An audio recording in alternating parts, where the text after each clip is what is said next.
Prenons la direction du Sud Kivu. Après sa réhabilitation par la Cour constitutionnelle, le gouverneur Théo Ngwabidje est arrivé à Bukavu, chef-lieu du Sud Kivu. L'accueil était délirant. Les habitants ont fait le déplacement au port Louchi. Il faut dire qu'ils étaient partis lui témoigner leur attachement.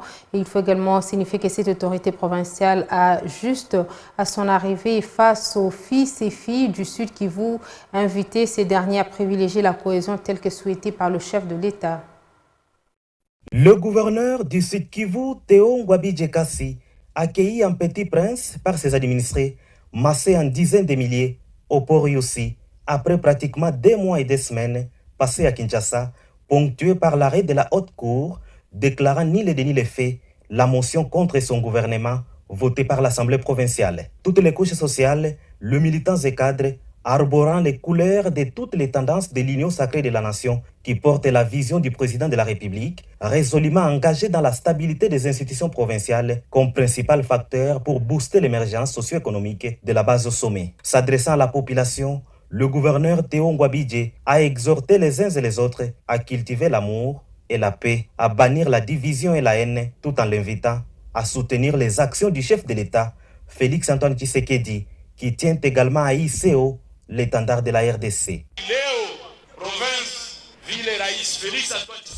Aujourd'hui, dans notre province, telle qu'elle sait très bien le président de la République, les combats que nous devons mener est celui de travailler dans la paix et la cohésion.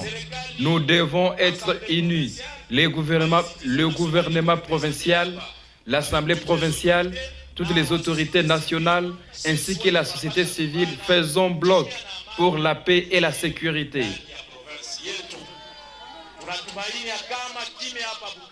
Nous sommes rassurés que cela est possible même dans nos territoires. L'autre aspect majeur est de poursuivre les efforts de développement.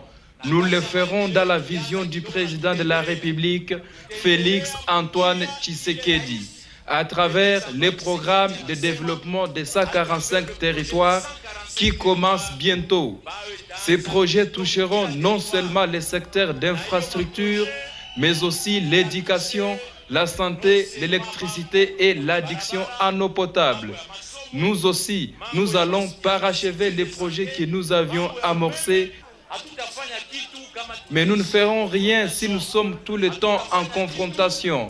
Nous devons nous unir et moi, votre serviteur, je continuerai à travailler en privilégiant les seuls intérêts de la population.